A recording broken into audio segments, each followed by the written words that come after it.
Graduation video ni Carla di pa ina-upload kay Kalingap Rab, at Papa Joms pinagbawalan na makikita ni Carla. Yan malalaman na natin yan mamaya.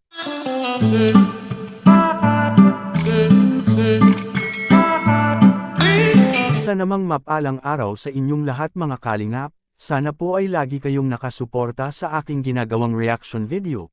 At kung nagustuhan po natin ang ganitong kwento, huwag po nating kalimutang mag-subscribe sa maliit na channel na ito, at paunawa ating tapusin ang kabuohang nilalaman nito. Siyempre huwag din nating kalimutang suportahan ang ama ng Kalingap na si Val Santos Matubang at Kalingap Rab. Graduation video ni Carla di pa ina-upload kay Kalingap Rab. Bakit naman kaya mga Kalingap kung hindi pa ito ina-upload kay Kalingap Rab?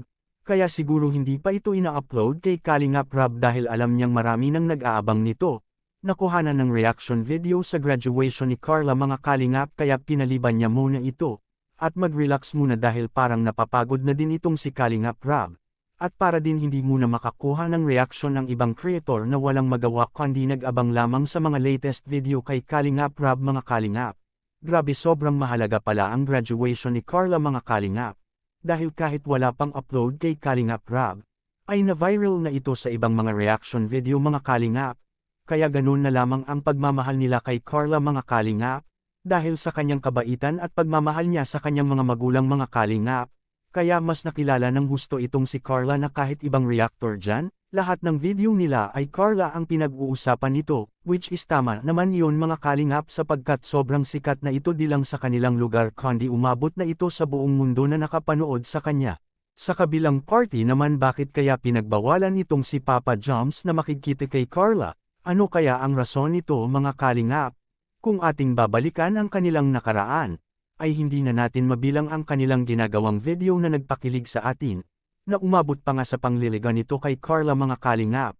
Mas pabor naman ito kay Papa Joms mga Kalingap, sapagkat sila lamang lagi ang magkasama nito sa bawat lakad nila, at sa mga gagawin na video kay Kalingap Rab mga Kalingap.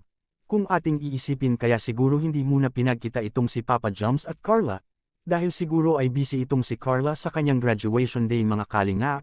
Kaya hindi pa siguro pinapayagan na makikita sila nito ni Papa Joms, hindi naman siguro ikakagalit iyon kay Papa Joms mga Kalingap. O kaya naman pinagbawalan sila ay dahil may pasabog itong surprise kay Carla, at ito ang kuha mga Kalingap kung bakit pinagbawalan ito, ating panuurin mga Kalingap sa maikling video. Si Joms, huwag mo natin pakita si Joms at surprise sila eh. Ay, ikaw dyan, wala nang surprise. Vlogger ka na! Bawal pa sila magkita ni Carla. Bawal pa sila magkita. Bawal kayo magkita ni Carla, bro. Bawal pa. Hindi na tutuloy ang kasal. Ay, Kasal na pala. may kasal na yun. pala? Graduation, graduation nga pala. Grabe pala ang susunod na magaganap mga Kalingap.